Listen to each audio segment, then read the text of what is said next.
आप लोगों ने चर्चा शुरुआत में करते हुए एक धार्मिक जो इंटरेक्शन जो है, धार्मिक संवाद है, आपके तरफ से भी जो अनुभव है जीवन के, जो कुछ आप ले पा रहे हैं और जो प्रेरणा मिल रही है इस विषय को सुनकर, पढ़कर, चिंतन करते हुए थोड़ी चर्चा भी हम कर रहे हैं कि इस तत्व के भीतर जो अलग अलग उसके पहलू है। और पिछले 2-3 दिनों से हमने निरंतर पारमिता और 10 भूमि पे हमने ज़्यादा समझने का प्रयास किया। ज़्यादा मतलब इतना ज़्यादा नहीं है, फिर भी हमें और चिंतन और अध्ययन करने की ज़रूरत है।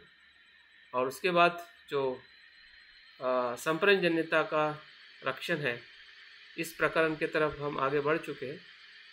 तो मैं विनती करना चाहूँगा कि अभी बाकी की जो गाथा है उसका पठन करें और उसके बाद उसमें से कुछ मैंने बातें निकाली है कि संप्रजन्य के आचरण की क्या विधियाँ शांतिदेव आचार्य ने बताई है, उसके ऊपर हम बाद में चर्चा करते हैं। तो कपूर चंद जी, आप थोड़ा उसको पठन करें, जो जहाँ से हमारा पठन रुका हुआ था, जितना हो सके 15 मिनट तक, और बाद में फिर हम चर्चा करते हैं। तो धन्यवाद, आपने हमें मौका दिया। 5वां परिच्छेद संप्रजन्य रक्षण 16वां पेज। सर्वज्ञ ने कहा है कि मंद ब्रैकेट में वृत्ति और अन्य मनस्कता के दीर्घ काल तक ये भी जब तक सब 17वां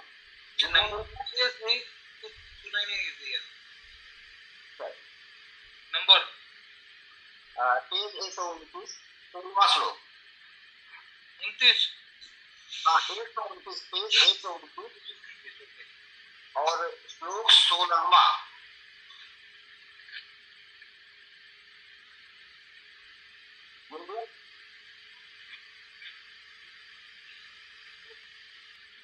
हाँ, कहा है, सर्वज्ञ ने कहा है कि मंद ब्रैकेट में वृत्ति और अन्य मनस्कता से दीर्घ काल तक ये हुए जब तक सब व्यर्थ हैं। 17वां, जिन्होंने धर्म के सर्वस्व इस रहस्यमय चित्त को ब्रैकेट में तत्व ज्ञान से भावित न किया, वे बेकार ही आकाश के तले दुख नाश करने और सुख पाने के लिए भटक रहे। 18वां, अतः मुझे चित्त सुरक्षित और अपने वश में रखना है।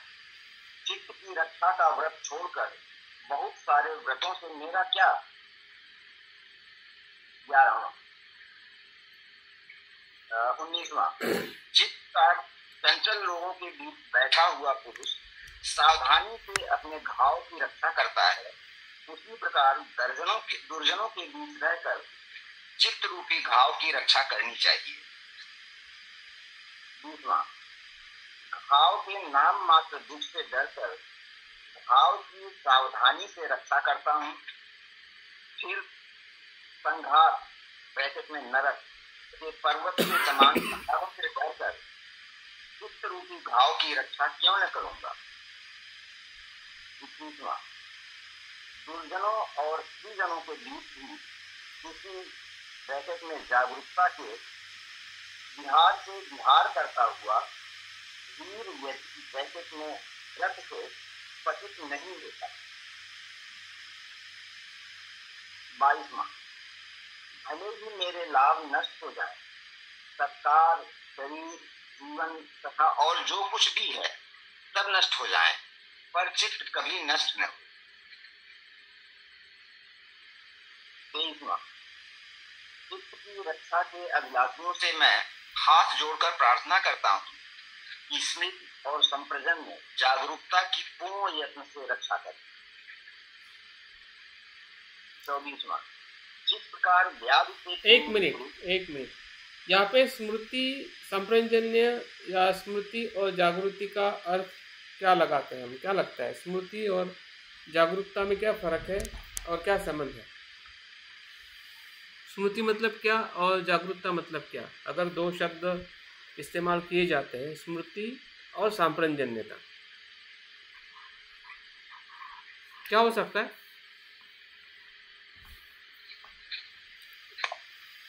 एक ही पक्ष के दो पहलू हैं या समान या अलग अलग है?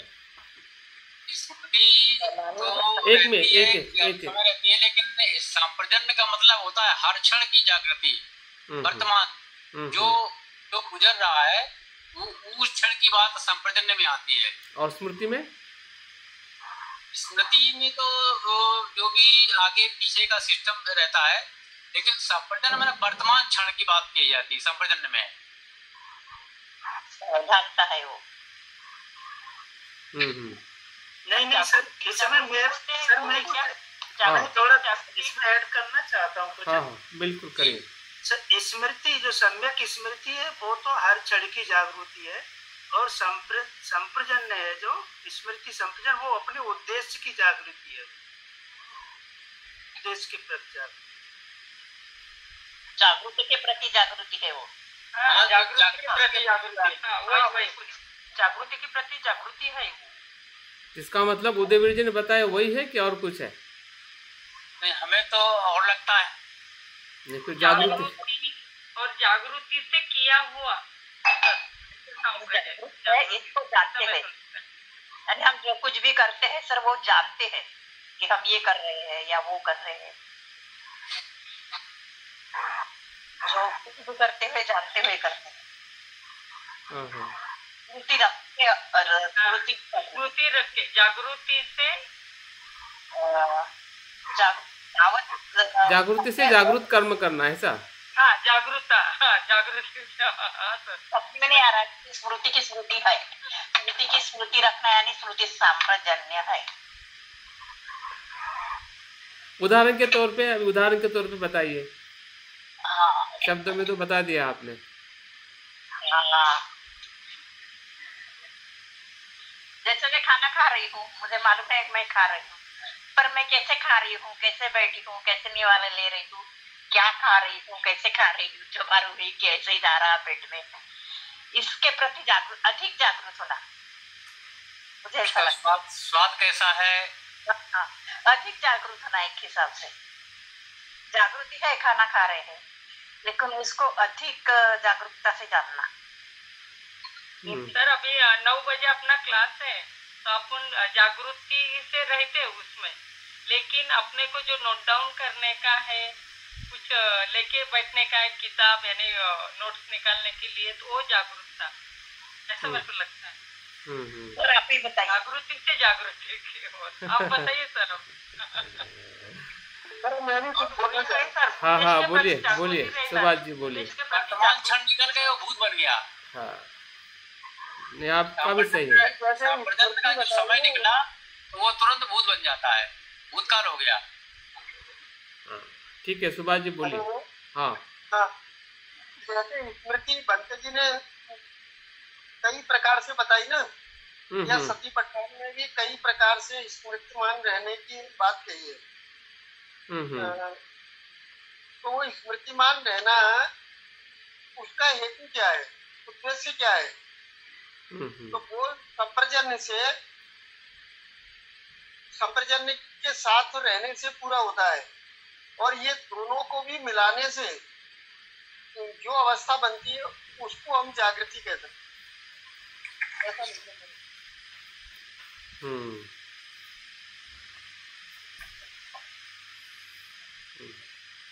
ठीक है। और किसी का क्या अनुभव है?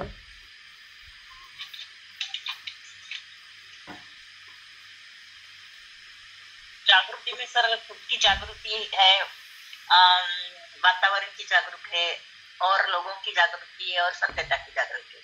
तो एकदम से इस प्रकार जागरूक रहना कि वो काया वाचा मन से ऐसा है, काया वाचा मन से।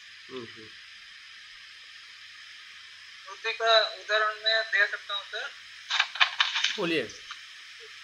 जैसे कोई बनिहारी अपने माथे पे जो बर्तन लेके जाती है और दूसरे बनिहारियों के साथ बातचीत करती है, फिर भी उसकी स्मृति पर पानी का जो बर्तन रखा है उस पर होती है।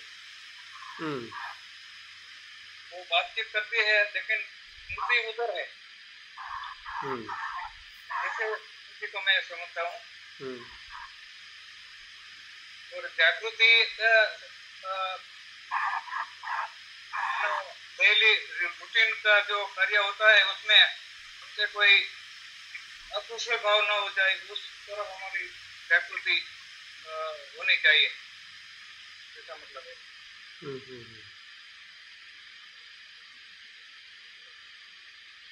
सर मेरे को मुझे ऐसा लग रहा है, मैं एक उदाहरण देना चाहूंगी, पता नहीं बैठता कि नहीं बैठता इसमें।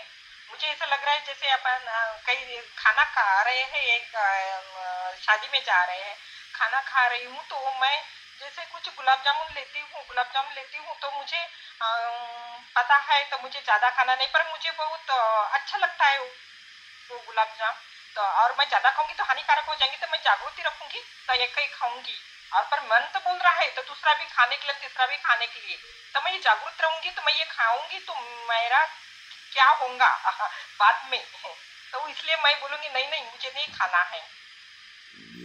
मतलब इसमें आप उद्देश्य किसको देखते हैं और स्मृति कौन सी है इसमें? सांप्रजन्यता कौन सी है और स्मृति कौन सी है? इसमें अगर और विश्लेषण करेंगे तो इसमें जो है आतापी, संप्रजानो, सतिमा 3 शब्दों का प्रयोग किया गया है। हाँ बोलिए।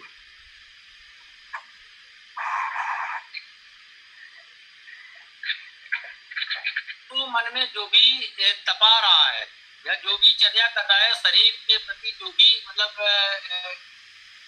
घटनाएं घट रही हैं या उसमें जो भी अगर चिंतन के तहत देखते हैं तो फूल वगैरह ये सारी चीजें जो होती हैं चिंतन करने पर चले, ये एक प्रकार से आतापी के उसमें बताया गया, इंद्रियों के द्वारा जो हुआ।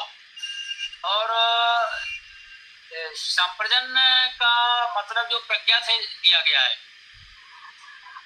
जिस प्रकार चिड़िया के 2 पंख बताए गए हैं, स्मृति और प्रज्ञा।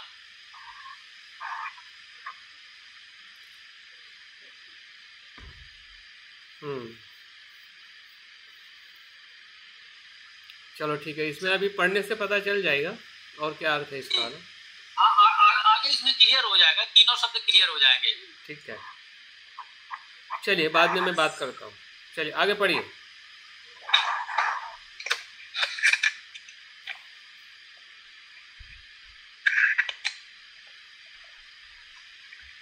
हाँ कपूर जी आगे पढ़िए।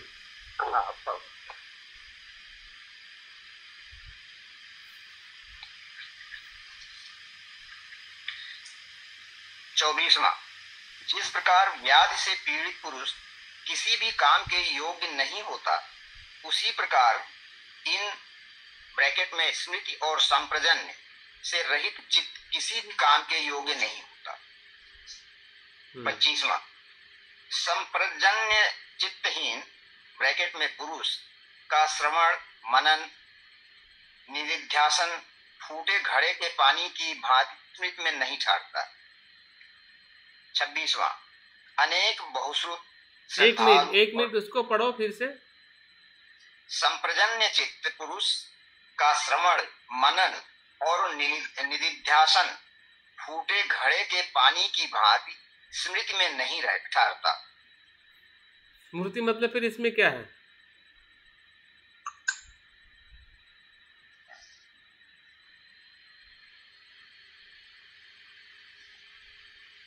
जहाँ स्मृति नहीं रहेगी तो वहाँ जिस प्रकार पानी फूटे घड़े के अनुसार बह जाता, वहाँ स्मृति चली गई। मतलब यहाँ पे क्या अर्थ हुआ स्मृति का? स्मृति तो महत्वपूर्ण है। जिस प्रकार फूटे घड़े में पानी नहीं रह सकता, उसी प्रकार स्मृति नहीं रही तो सब खत्म हो गया। बिना स्मृति के तो कुछ हो नहीं सकता। वर्तमान में जागरूक रहना चाहिए सर, जो कुछ भी कर रहे हैं तो जागरूक रहना चाहिए। संप्रजन्य चित्तहीन पुरुष का श्रवण, मनन और निधिध्यासन, मतलब तीनों चीज जो है, श्रवण करना, मनन करना और अध्ययन करना, ये संप्रजन्य चित्त के गुण है।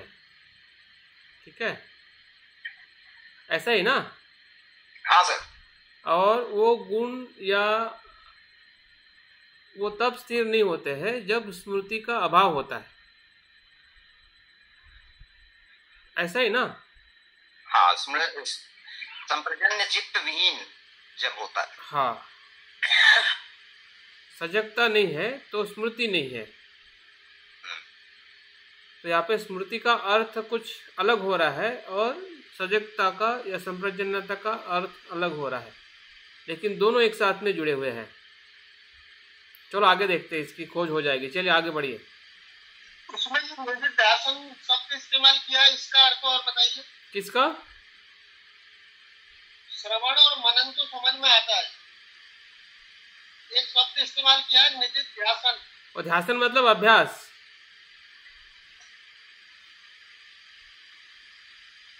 आगे बढ़िए। 26वां, अनेक बहुश्रुत श्रद्धालु और यत्नशील पुरुष भी असंप्रजन्य दोष के कारण व्रत भंग की आपत्ति से कलुषित हो जाते हैं।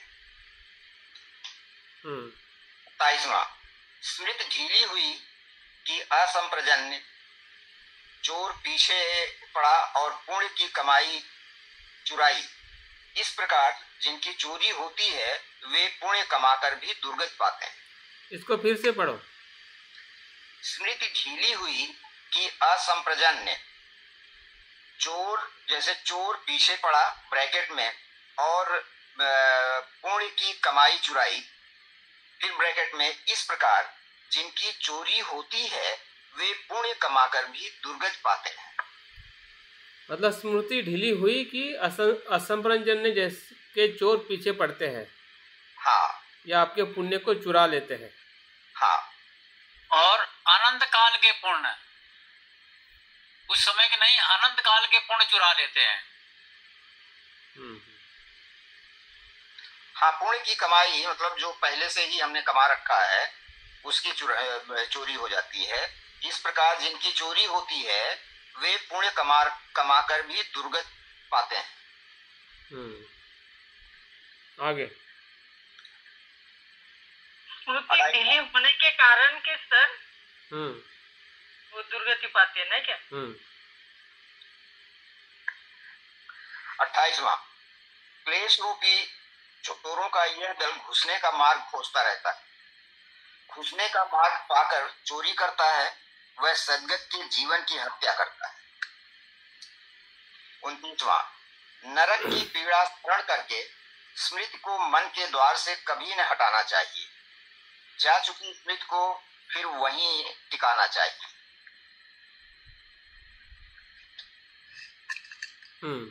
30वां, उपाध्याय के अनुशासन और भय तथा गुरुजनों के सत्संग से श्रद्धालु पुण्यात्माओं में सहज ही स्मृति बनी रहती है।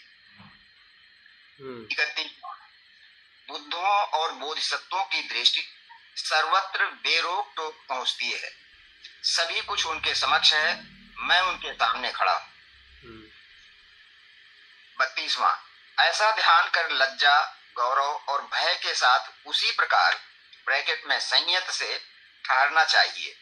इस प्रकार उसे बारंबार बुद्धानुस्मृति भी होती है। 33वां, जब स्मृति मन के द्वार पर रक्षा के लिए खड़ी रहती है तब संप्रजन्य आता है और फिर नहीं जाता। इसको फिर से पढ़ो।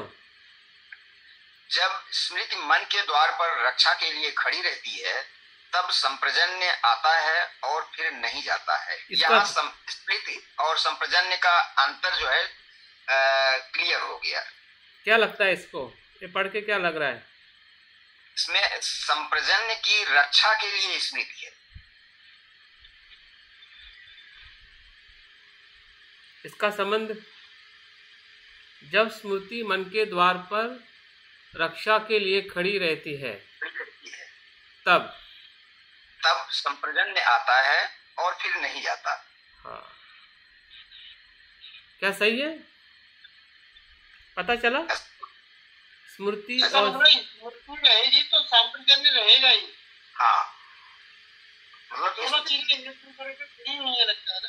नहीं, वो इस श्लोक में क्या लग रहा है? इस श्लोक में बहुत क्लियर स्पष्टता है। स्मृति से ही संप्रजन्यता उत्पन्न होती है, और एक बार उत्पन्न होगी फिर वो जाएगी नहीं, या नहीं जाती है, ऐसा ही ना? हाँ बिल्कुल सर। सर इसको और स्पष्ट।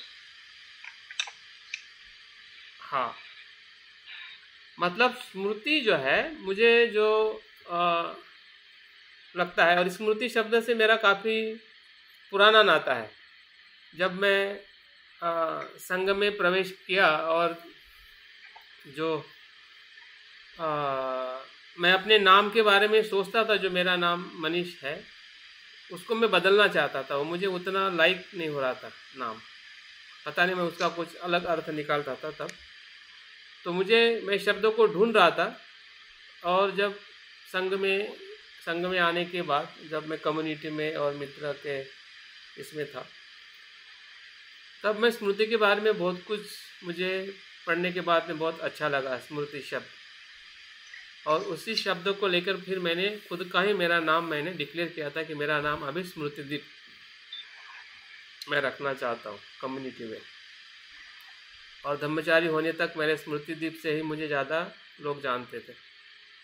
तो स्मृति का जो अर्थ जो है, जो हम 5वें शील में भी हम देखते हैं, स्मृति सुस्पष्ट एवं प्रदीप्त रखकर। और स्मृति ये शब्द जो है मुझे इसलिए भी ज़्यादा प्रेरित हुआ है, या बिल्कुल है वो, बुद्ध ने स्मृति के बारे में कहा है कि स्मृति जो है ये निर्वाण की प्रहरी है। और दूसरा ये भी है, प्रहरी मतलब वो हमेशा सुरक्षा करती है। और दूसरा अर्थ ये भी है कि स्मृति ही संपूर्ण सजगता में परिवर्तित होकर व्यक्ति बुद्ध होता है। जैसे हम बुद्ध को संपूर्ण जागरूक पुरुष या व्यक्ति के रूप में हम कहते हैं कि संपूर्ण जागरूक व्यक्ति को हम बुद्ध कहते हैं।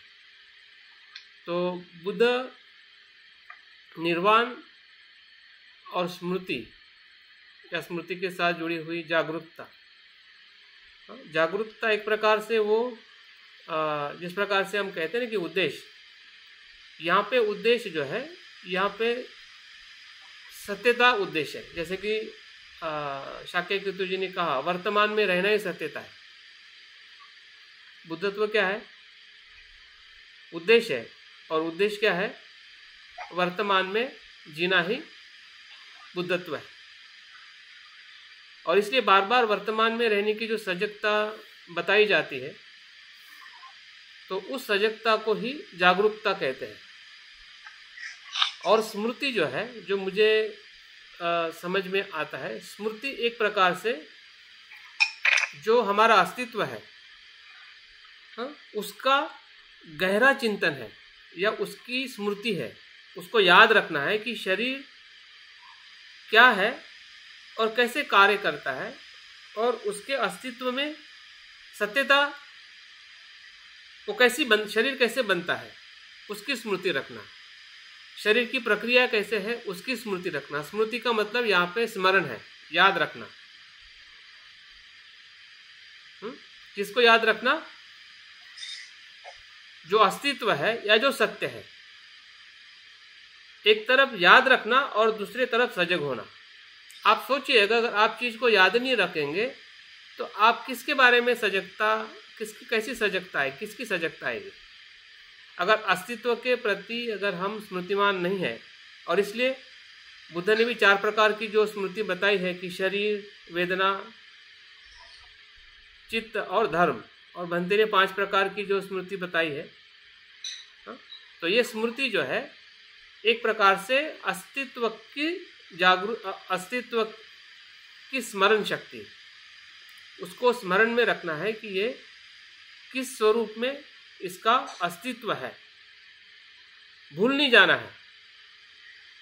और भूल जाने के वजह से हमारी जागरूकता खो जाते हैं। जागरूकता इसलिए नहीं आती है, वर्तमान में हम इसलिए नहीं आते क्योंकि स्मृति का ही सराव उतना गहरा नहीं है। शरीर को हम इतने स्मृति पूर्वक, जैसे कि करुणा जी ने कहा है कि हम खाते समय जागरूक नहीं रहते हैं, तो क्या होता है?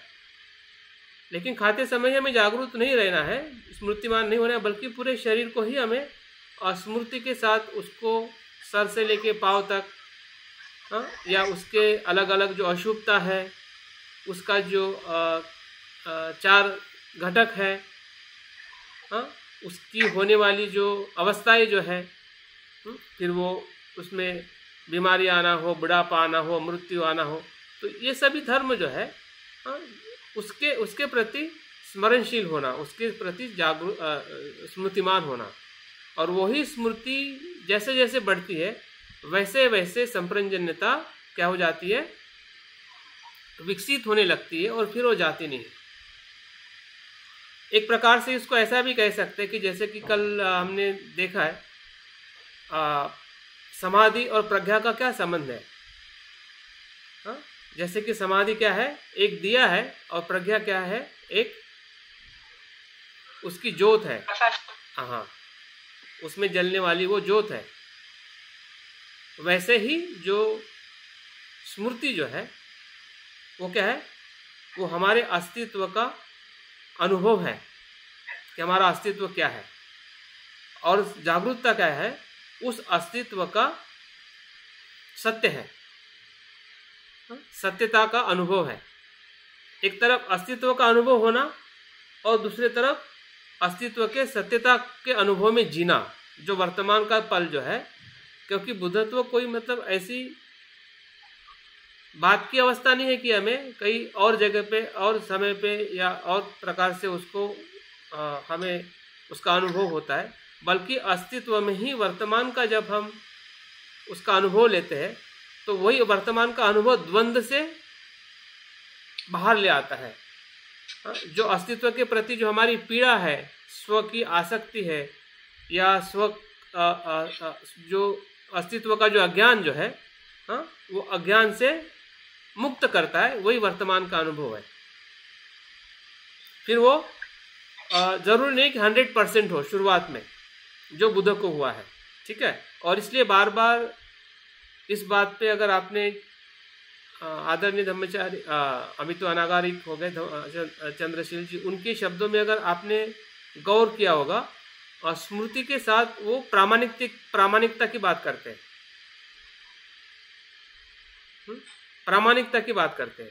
हम स्मृति की तो बात करते हैं लेकिन प्रामाणिकता की बात नहीं करते, क्योंकि प्रामाणिकता ही ऐसा अनुभव है कि जो आपके स्मृति की सही पहचान कराता है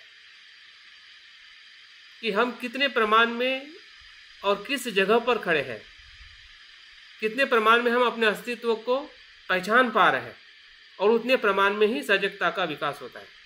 और धीरे धीरे होगा, कभी ज़्यादा होगा, कभी कम होगा, कभी सडनली कोई ध्यान में है, अभ्यास में है, चिंतन में है, ऐसे इस प्रकार से जैसे जैसे हम, और हर समय हमारा स्मृति और संप्रजन्यता का अनुभव के साथ में ही अगर हम हर कार्य करते हैं या कार्य करने की अगर हम कोशिश करते हैं, तो बुद्धत्व या जो जिसे हम आलय विज्ञान का जो रूपांतरण कहते हैं, या आलय विज्ञान का बुद्धत्व में जो अनुभव करने का जो तत्व जो है, वो इसी के इर्द गिर्द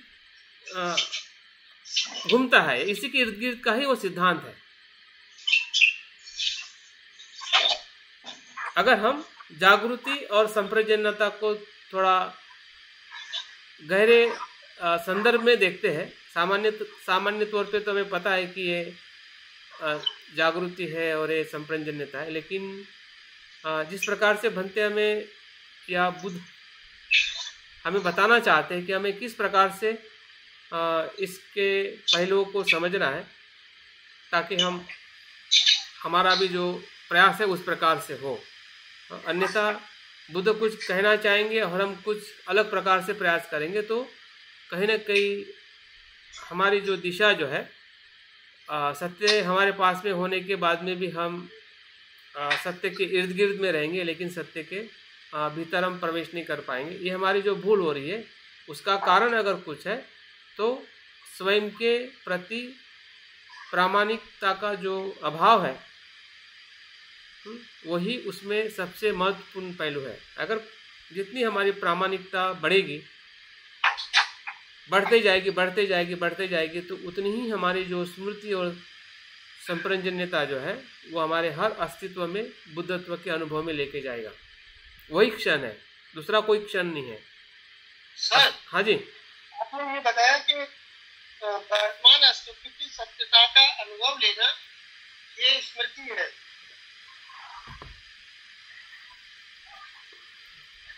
हेलो, हाँ,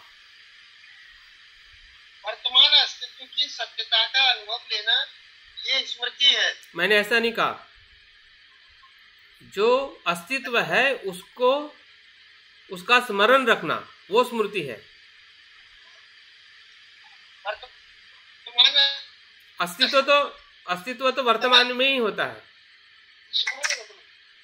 वर्तमान में ही होता है, लेकिन अस्तित्व के प्रति हमें स्मृतिमान रहने का मतलब स्मरण रखना, याद रखना है कि ये अस्तित्व है, ऐसा होता है, ऐसा बनता है। जैसे कायानुपश्यना को मतलब काया को पूरी तरह से हमने अपने स्मृति में रखना है, स्मरण में रखना है, और जैसे स्मरण में रखेंगे तो सजगता जो वर्तमान में अनुभव करने का अनुभव वहाँ पे उत्पन्न हो जाता है। जैसे कि उदाहरण के तौर पे अगर आप आपके गाड़ी को आप चला रहे हैं, ठीक है, साइकिल को चला रहे हैं, इसका मतलब आप दिशा पकड़ के तो चलोगे ना।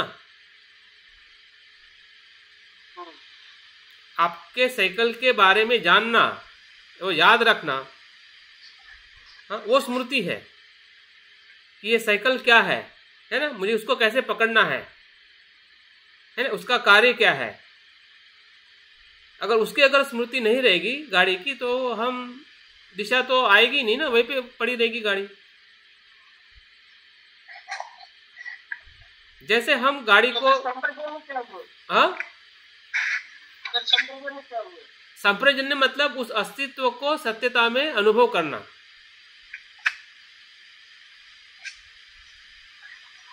वर्तमान में अनुभव करना। ये कुछ कॉम्प्लिकेट हो गया, मतलब वही बात तो आप स्मृति में बता रहे हैं। नहीं, स्मृति में वो बात नहीं बता रहा हूं मैं। स्मृति में अस्तित्व का दर्शन अलग है, ठीक है, और सजगता जो है वह सत्यता का दर्शन है। अस्तित्व का सत्यता का दर्शन में फर्क है ना। संप्रजन्य का सर एक बार फिर से बता दीजिए, उस अस्तित्व का। हाँ, सत्य दर्शन वर्तमान में सर, वर्तमान में ना। हाँ हाँ हाँ,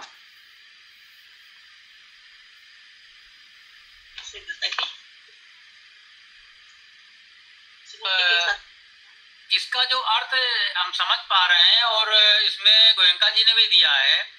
संप्रजन का अर्थ जो दिया है, पल पल में उदय अस्त का खेल जो चल रहा है उसकी जागृति बोला गया है। तो वो क्या है? ये संप्रजन है। हाँ, तो वही बुद्धत्व का अनुभव है। क्योंकि जो क्षण गुजर गया वो संप्रजन से बाहर हो गया। पल पल पल की जो वर्तमान की स्थिति है, इसके जो उदय पे हमारे संवेदना या जो कुछ भी हो रहा है, हमारे मन में, काया में, वाणी में जो कुछ भी आ रहा है वर्तमान में, ये क्षण गुजरा नहीं कि वो भूतकाल बन गया। तो वर्तमान की क्षण की जो स्थिति बताई गई, इसको संप्रजन बोला गया है। और स्मृति?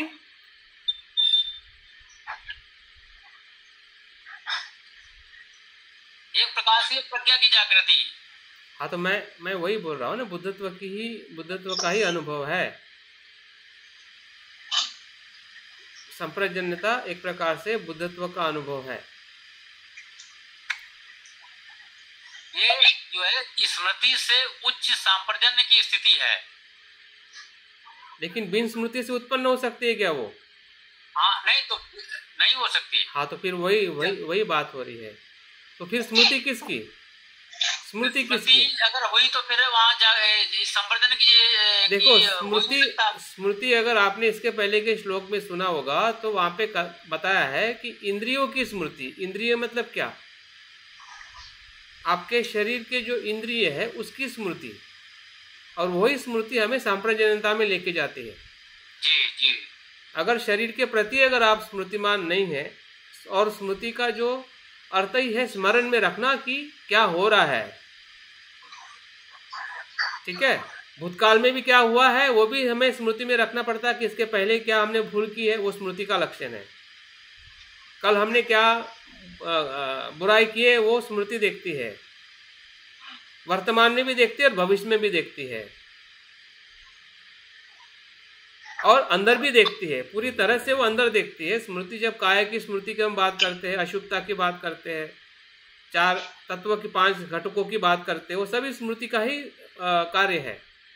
और जैसे जैसे हम स्मृति के कार्य को बढ़ाते हैं वैसे वैसे क्षण प्रतिक्षण की जो सजगता जो है वो आने लगती है। अगर स्मृति नहीं होगी तो संप्रजन्यता भी उत्पन्न नहीं हो सकती, जो मुझे इस गाथाओं से मैं समझ पाया हूँ।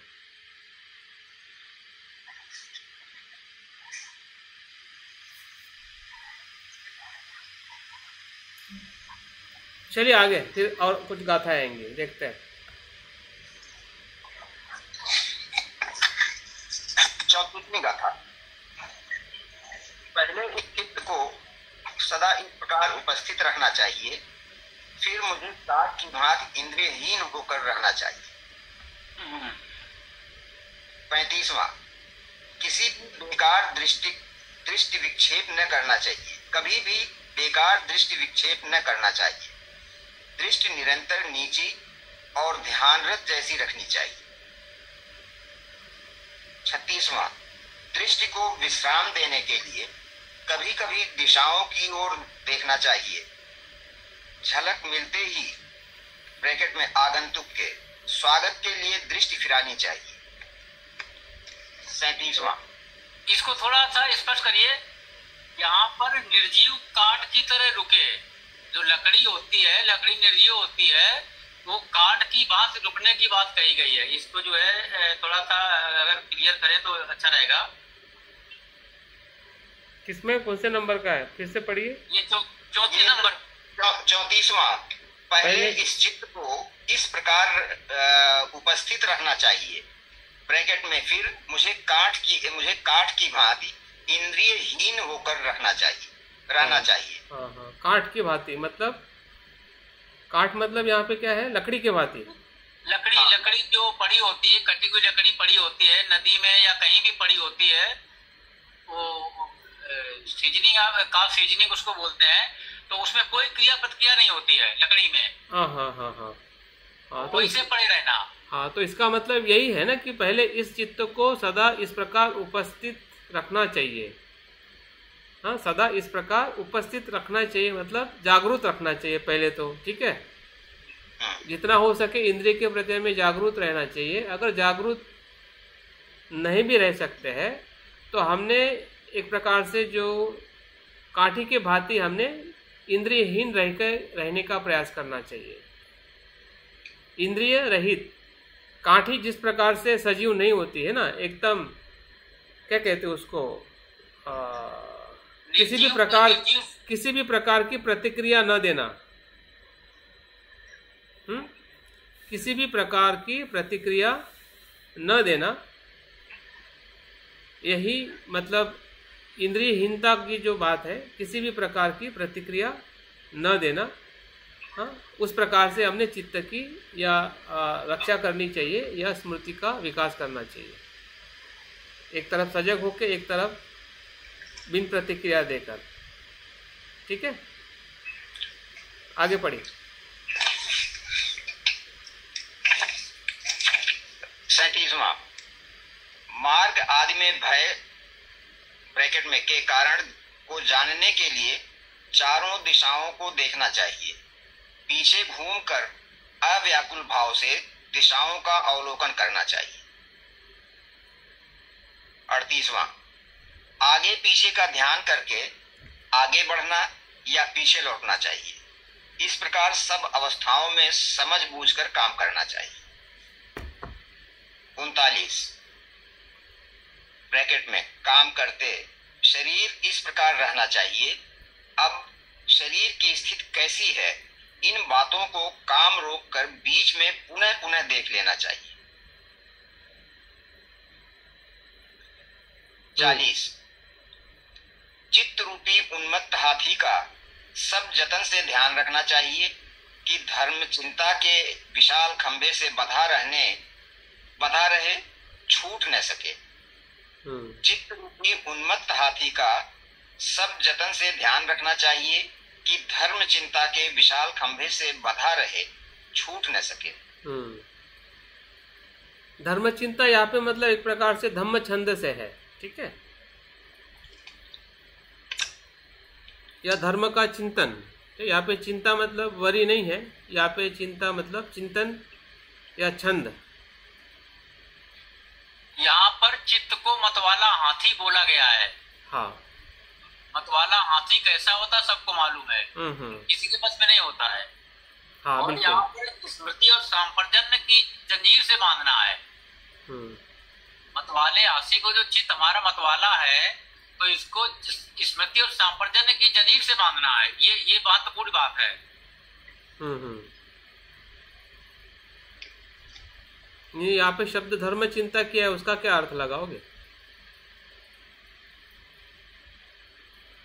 धर्म चिंता शब्द इस्तेमाल किया है शाक्य केतु जी। यहाँ पे जो मतलब विशाल स्तंभ जो बोला गया है धर्म चिंतन के अनुसार, जो धर्म चिंतन, हाँ, उससे बांधना चाहिए, ऐसा बोला ना, धर्म चिंतन से, क्योंकि हमारा चित्त जो है वो अन्य विषय में भागता है ना, सांसारिक विषयों में तो उसके, हाँ, तो उसके बदले धम्म चिंतन में उसको भगाना चाहिए, उससे बांध के रखना चाहिए।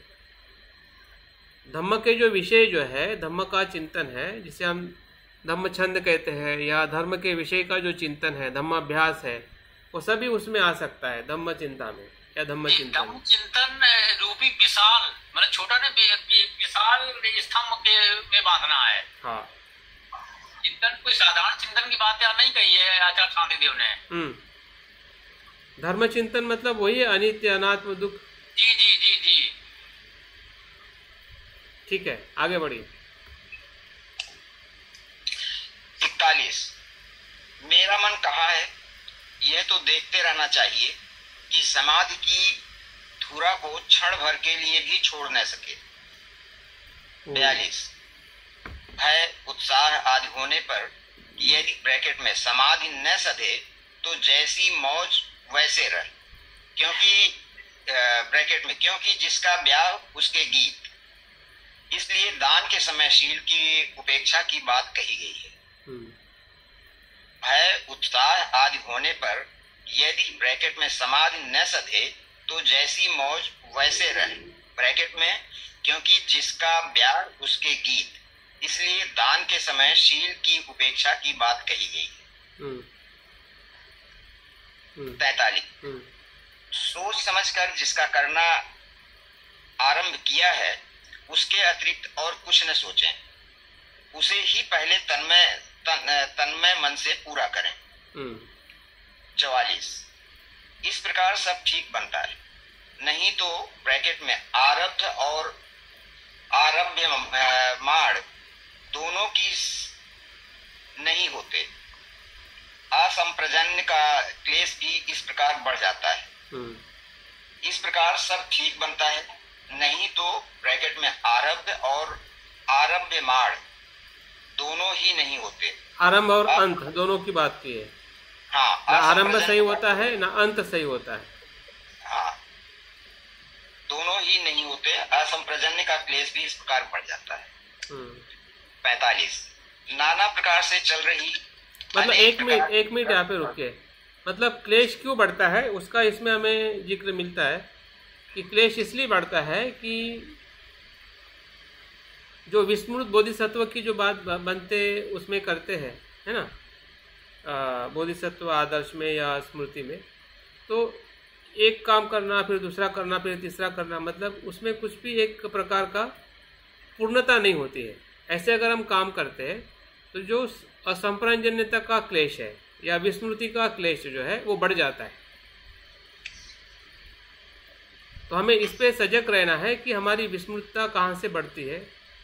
तो ऐसे ही जब हम बिखरे हुए कर्म करते हैं, बिखरे हुए कार्य करते हैं, आधे अधूरे कार्य करते हैं, हाँ, या भटकाव से रहे हुए कार्य करते हैं, फिर वो चलना हो, बोलना हो, खाना खाना हो, बैठना हो, सोना हो, या जो भी हमारी रोज की जो कार्य विधि है उसके पहले जो कुछ भी बताया है शरीर के प्रति, या कैसे हमने उसको हर दिशाओं में हर प्रकार से शरीर के प्रति जो स्मृति बताई गई है, तो एक प्रकार से यही कारण है जिसके वजह से हमारी जो संप्रजन्यता का अभाव होकर हम असंप्रजन्य का जो क्लेश है या उसका जो दुखद परिणाम जो है वो हमारे जीवन पर होता है, और उसकी सुरक्षा करना हमारा दायित्व है अगर हम सही में स्मृति का सराव कर रहे हैं।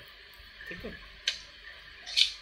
ठीक सर। आगे 45 नाना प्रकार से चल रही अनेक प्रकार की गल्प सल्पों तथा सभी कौतूहलों में यदि उत्सुकता उत्पन्न हो तो रोकें।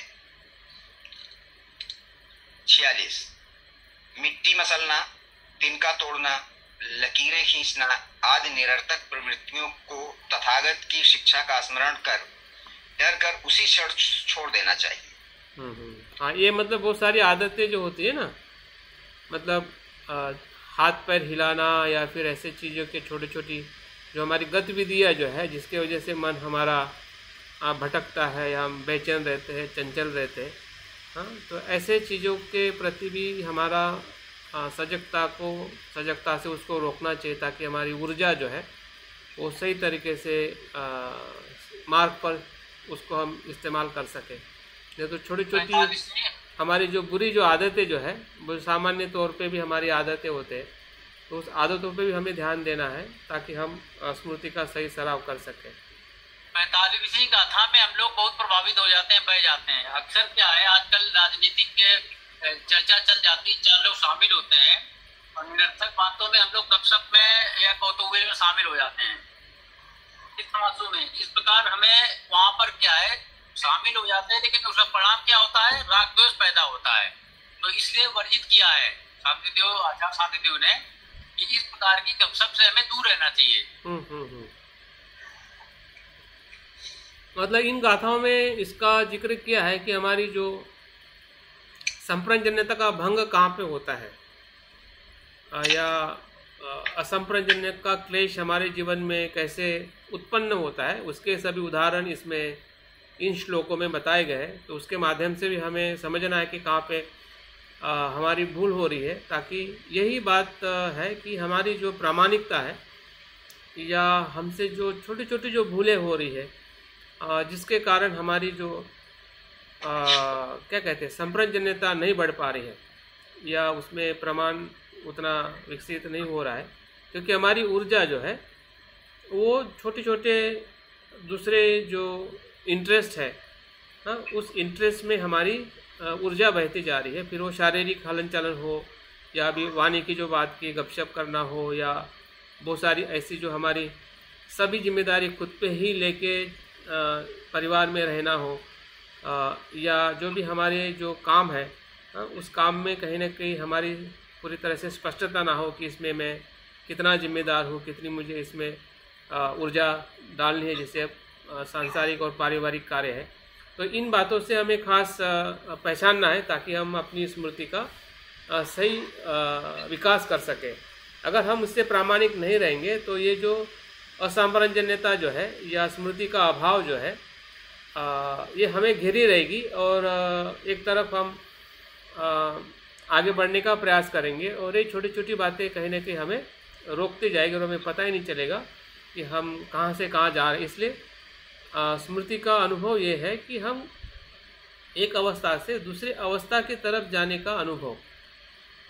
अगर हम शील का आचरण कर रहे हैं तो शील की अवस्था किस अवस्था के तरफ जा रही है, ध्यान कर रहे हैं तो ध्यान की एक अवस्था आगे जा रही है क्या, मतलब हमारी जो जिस जगह पे हम आज खड़े हैं तो उस जगह से हम उठ रहे हैं क्या, या वर्तमान में हमारी मानसिक अवस्था ऊपर की तरफ कैसे जा रही है, या नीचे की तरफ भी जा रही है, तो उसकी भी हमें स्मृति होनी है कि हाँ इस कारणों से नीचे की तरफ जा रही है, इस कारणों से ऊपर की तरफ जा रही है।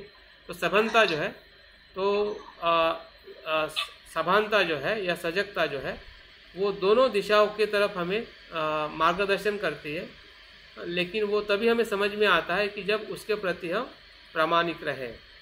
अगर प्रामाणिकता नहीं है तो शायद हमें ये चीज़ इतनी स्पष्ट दिखाई नहीं दे सकती कि हम कहाँ पे खड़े हैं और कहाँ पे रुके हुए और कहाँ पे हम आगे जा रहे हैं। ये 3 दिशाओं के माध्यम से हम अपने स्मृति और संप्रजन्यता का अनुभव ले सकते हैं। आगे बढ़िए। गाथा नंबर 47।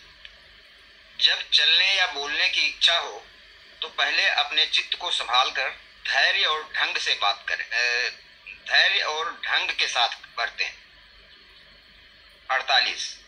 जब अपना मन सराग और सद्वेष दिख पड़े तब न कुछ करना चाहिए न बोलना चाहिए, बस कांट की भांति सदा पड़े रहना चाहिए।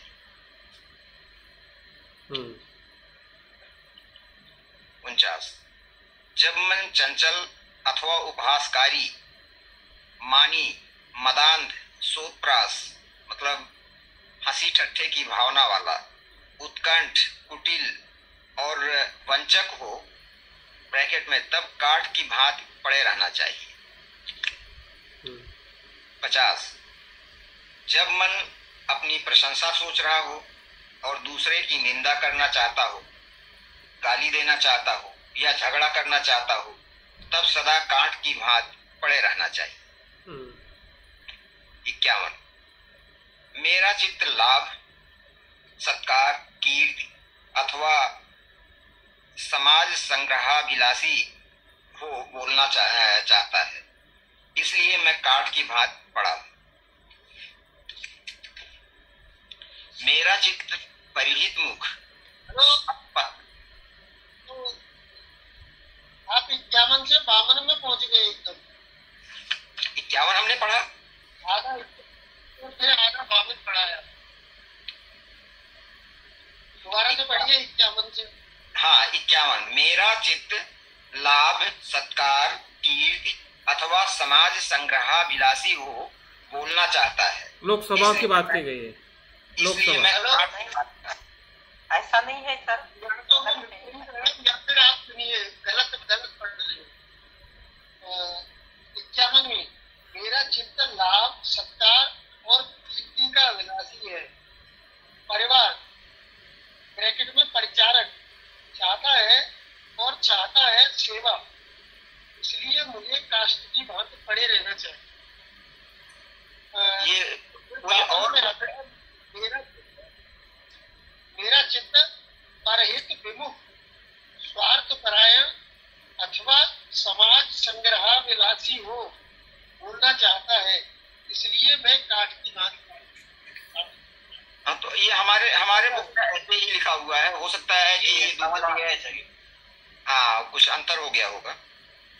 ये कवन दिया है, मेरा चित्त दोनों श्लोक समान है बिल्कुल। इस किताब में दोनों ही एक समान है। हाँ, दोनों ग्रंथ अलग अलग रेफरेंस, अलग अलग भाषांतर हो सकता है। तो इन सभी थोड़ा अंतर है। हाँ, इन सभी गाथाओं में जो अभी आप गाथा पढ़ रहे हैं, या भी हम रुकते गाथा पढ़ना, थोड़ा मैं बात करना चाहूँगा। हाँ, तो आखिरी में जो गाथा 5-6 कांट के भांति जो पड़े रहने की जो बात कही गई है, जो भी परिस्थिति हमारे सामने एक विपरीत परिस्थिति आती है, तो उस परिस्थिति में हमने एक तो जागरूक रहना है, पहली बात। ठीक है, जागृति का या स्मृति का सराव करते हुए हम उस परिस्थिति से बच सकते। अगर संभव नहीं होता है या वहाँ पे स्मृति कार्य नहीं कर पाती है, तब कांट के भांति मुझे ऐसा लगता है कि उस परिस्थिति का हमने उपेक्षा करनी चाहिए। कांट की भांति मतलब तटस्थ। हाँ, तटस्थ मतलब निंदा प्रशंसा में भी जो बात है या जो एक अपेक्षा होती है, हाँ, दोनों परिस्थिति में तटस्थ भाव में रहना है। हाँ, जिस प्रकार से काठी पड़ी रहती है क्योंकि वो निर्जीव है ना, उसको जब तक कोई उठाएगा नहीं तब तक वो कार्य नहीं करेगी। तो काठी हाँ बिल्कुल बिल्कुल बिल्कुल। दूसरे इसमें मौन कह सकते हैं। हाँ, लेकिन यहाँ पे जागरूकता से मौन रखना है ना, परिस्थिति को समझते हुए।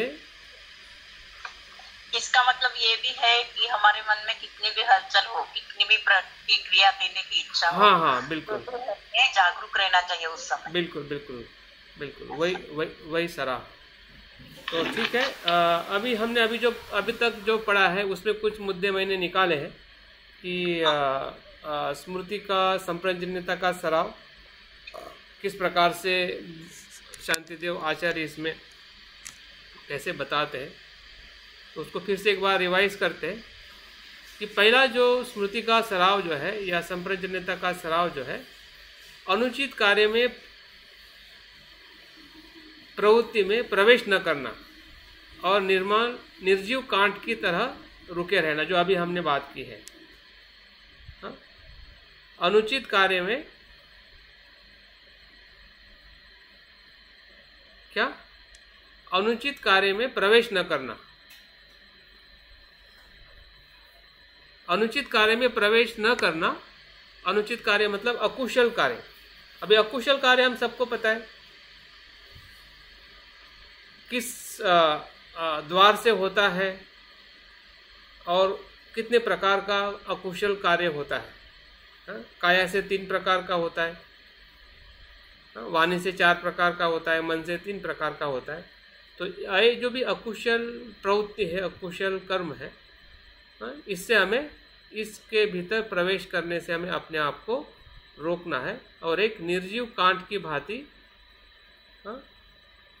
की तरह रुक जाना है, संयमित होना है, तटस्थ रहना है। परिस्थिति कैसे भी हमारे नियंत्रण की हो या अनियंत्रण की, हमारे सापेक्ष हो या निंदनीय हो या प्रशंसनीय, जैसी भी परिस्थिति है, जैसा भी कार्य है, वहाँ पे हमने रुक जाना है, थम जाना है। जैसे कि बोलते हैं ना, जस्ट वॉच, जस्ट सिटिंग में हम क्या करते हैं, सिर्फ देखते हैं क्या हो रहा है और कुछ मोमेंट के लिए स्थिरता से, ऐसे ही तटस्थ भाव से, जैसे हम नदी को देखते हैं, नदी के प्रवाह को देखते हैं, आकाश में बादलों को देखते हैं, उसी प्रकार से हमें, तो एक प्रकार से एक स्मृति का सराव है। परिस्थिति के साथ में या जो भी अकुशल कर्म, अगर कोई हमें गाली दिया है तो देने के बाद हमें रुक जाना है। अगर कुछ परिस्थिति हमें कोई प्रशंसा कर रहा है, निंदा कर रहा है, या कुछ शारीरिक कर्म होने का, मारने की इच्छा हो रही है, या किसी ने हमें मारा है और हम भी मारना चाहते हैं, तो वहाँ पे थोड़ा रुक के देखना है, रुकना है। वैसे मन के अंदर भी अगर हमें लोभ द्वेष मोह आता है, तो उसको भी हमें आने देना है, देखना है कि क्या आ रहा है, कितने प्रमाण में आ रहा है, कैसे आ रहा है, कैसे जा रहा है ना।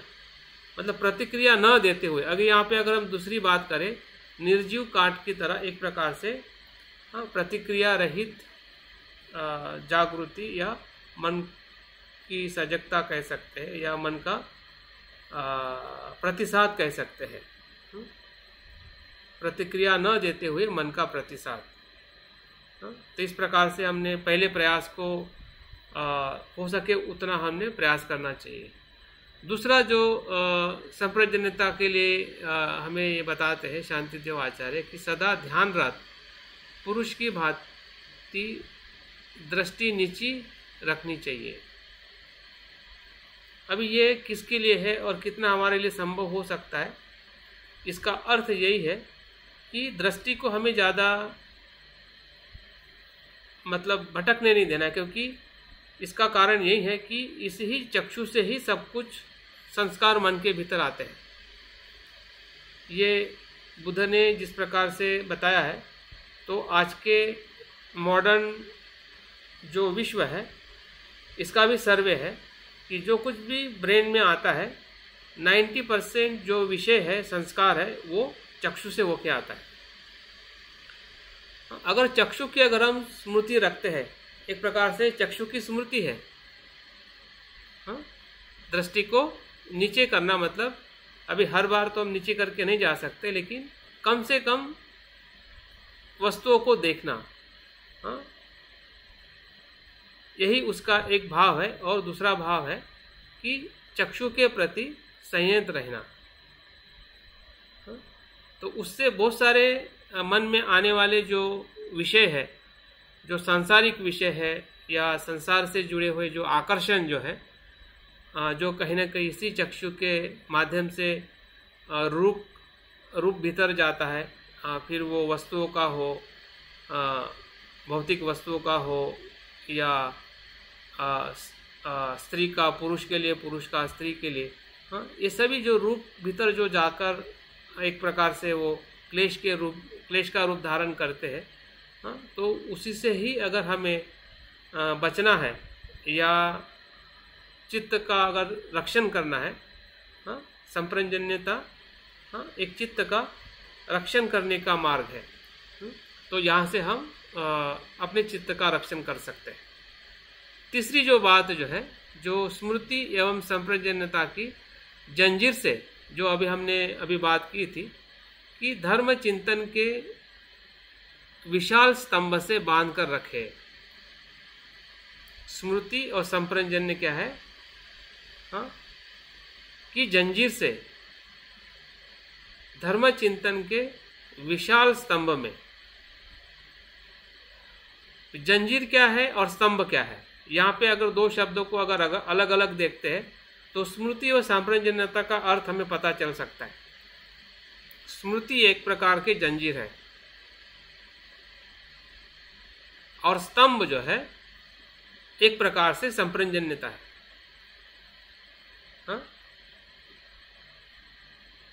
जंजीर लंबी होती है, उसमें बहुत सारी क्या कहते हैं श्रृंखला होती है, मतलब इतनी सारी चीज़ों के साथ में हमें स्मृति को याद रखना है, अस्तित्व को। और स्तंभ मतलब उसको पूरी स्थिरता के साथ उस अस्तित्व को हमें अनुभव करना है कि उसका मूल धर्म क्या है। तो इस प्रकार से स्मृति संप्रजन्यता एक ऐसे चिंतन के साथ उसको हम विकसित कर सकते हैं। जब स्मृति में अगर धम्म का विषय आता है, धम्म का छंद आता है, फिर वो ध्यान का हो, अभ्यास का हो, या अनित्य अनात्मा देखने का जो स्वभाव है, अगर वो जितना ज़्यादा बढ़ेगा उतनी ही हमारी स्मृति जो है, फिर काया की हो, वेदना की हो, उस स्मृति के जंजीर और स्तंभ के साथ उसको हम बांध के रख सकते हैं, उसको हम नियंत्रित रख सकते हैं, जो चित्त संसार में या आसक्ति में भटकता है। तो इस प्रकार से भी हम इस विधि का हम अक्सर अनुसरण कर रहे हैं, और ये अनुसरण ही हमें दान और शील की जो पारमिता जो है और बाकी की भी जितनी पारमिता है, इसी ही चित्त के रक्षण के आधार पर ही विकसित होती है या होने की संभावना है। अगर चित्त की भूमिका और चित्त किस प्रकार से हमें दमन क्लेश निर्माण करता है और किस प्रकार से चित्त का हमें संयम और उसको नियंत्रित करना है, यही इस पूरे प्रकरण में वो बता रहे हैं। इसका मतलब ये नहीं है कि सिर्फ वो दान और शील के पारमिता के लिए, बल्कि आने वाली जितनी भी पारमिता है, सभी पारमिताओं को वो चित्त जो है, मन का जो अस्तित्व जो है, उसी का ही एक प्रकार का रूपांतरण है, उसी का ही विकास है। चित्त का ही विकास है जो बाकी सभी पारमिताओं के साथ हमें उसका बुद्धत्व के चित्त में, बुद्धत्व के मन में उसका रूपांतरण करना है। इसलिए चित्त को हमने खास तत्व के रूप में पूरे आध्यात्मिक जीवन में या हमारे पूरे अस्तित्व में जो महत्व का मूल तत्व है, उसको हमेशा उसको पहचान कर ही हमने अपने आचरण को आगे बढ़ाने की कोशिश करनी चाहिए। अगर हम चित्त के भाव को नहीं पहचान कर अगर धम्म का आचरण करते हैं तो धम्म तो कुछ हमें खुशी ज़रूर देगा, लेकिन सत्यता के तरफ लेके नहीं जाएगा।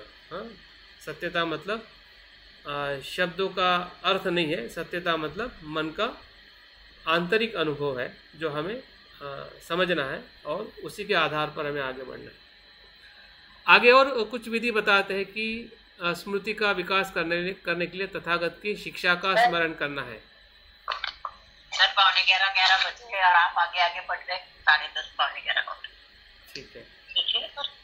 तो ठीक है, फिर यहाँ पे हम रुकते हैं, कल इसको कंटिन्यू करेंगे कल के सत्र में। Thank you very much Ratna ji. और नंबर फिर से बोलिए सर। हाँ जी, कल नंबर जो ज्ञाता है ना, फिर से बोलिए उसका। कल करेंगे सर, कल करेंगे। हाँ, कल के इसमें कंटिन्यू करेंगे, चिंता ना करें। चलिए ठीक है, बहुत बहुत साधुवाद आज के सत्र में बने रहने के लिए। और जो भी चीज़ें आप लोगों ने सुनी है, समझी है, अपने मन के भीतर उसको एहसास करें। और ये अभी जो 7-8 घंटे का जो समय है नींद का, ये नींद के समय में धम्म कोई भी स्वरूप में हमारे मन में अनुभव हो सकता है, उसको अनुभव लेने का प्रयास करें। तो यहाँ पे हम अपनी बात को समाप्त करते हैं। जय भीम, नमो बुद्धाय। जय भीम, नमो बुद्धाय सर। भीम नमो बुद्धाय। नमो बुद्धाय।